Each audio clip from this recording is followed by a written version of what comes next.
It's the most wonderful time of the year, with the kids jingle belling. Merry Christmas! Looks like Martha Stewart threw up in here. This is delicious, honey. A little dry. Well, mine's delicious. Mine's dry. Do you want to trade?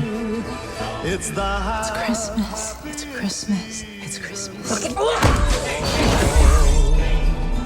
with those holiday greetings and gifts.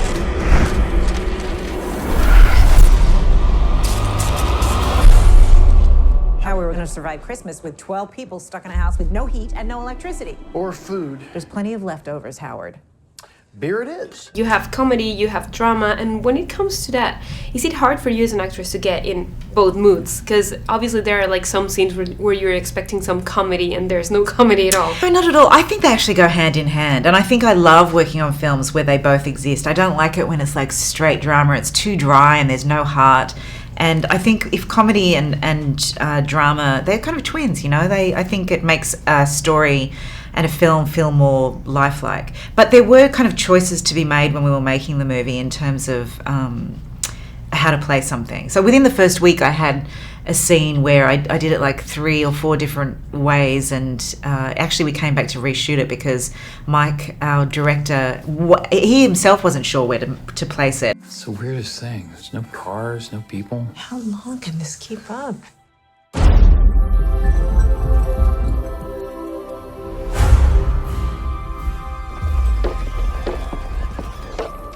We heard something on the roof. What the hell is this? Saint Nicholas is not coming this year. Instead, a much darker, ancient spirit. Those are hooves. Elk? Or a goat? What kind of goat walks on its hind legs? I fell in love with the character about 10 years ago. And I've always wanted to make a scary Christmas movie. I used to draw my own Christmas cards, and it'd always sort of be strange little twists on Christmas. I like the idea that Krampus is the original spirit of the holiday, because he is. Krampus existed long before Santa Claus ever did. And, there's some theories that Santa was created as an antidote to Krampus. I think this film, it's kind of funny because I do feel like parents are going to see it and then they're going to leave the room and be with their kids like, if you don't behave, this is going to happen. Right. So I was wondering if you remember any kind of story that you used to be told when you were a kid. I was actually a pretty good kid, and I knew that if I screwed up too badly, I would not get the presents. Aside from just kind of your regular, everyday, be good or Santa won't bring you your presents, there was never... My parents didn't try to scare me into anything. His name is Krampus. He and his helpers did not come to give, but to take.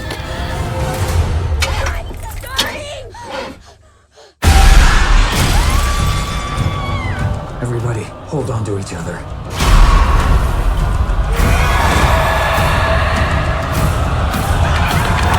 Do you think there's a dark side to Christmas? Is there like something you don't really like about Christmas?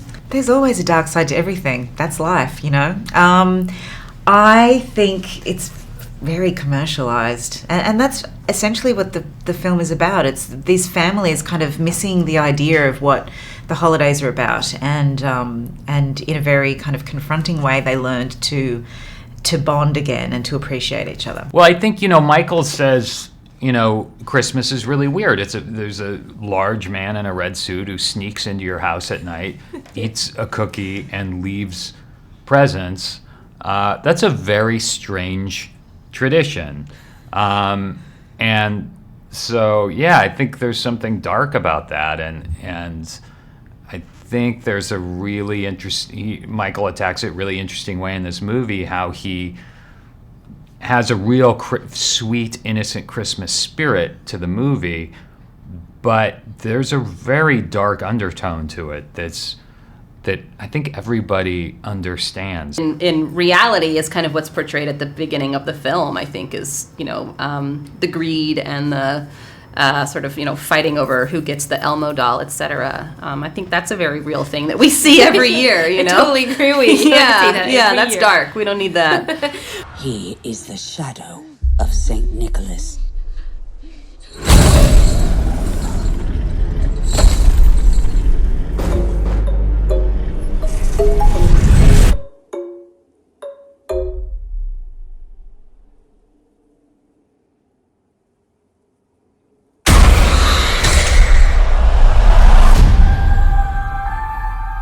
It's Christmas. Nothing bad's gonna happen on Christmas.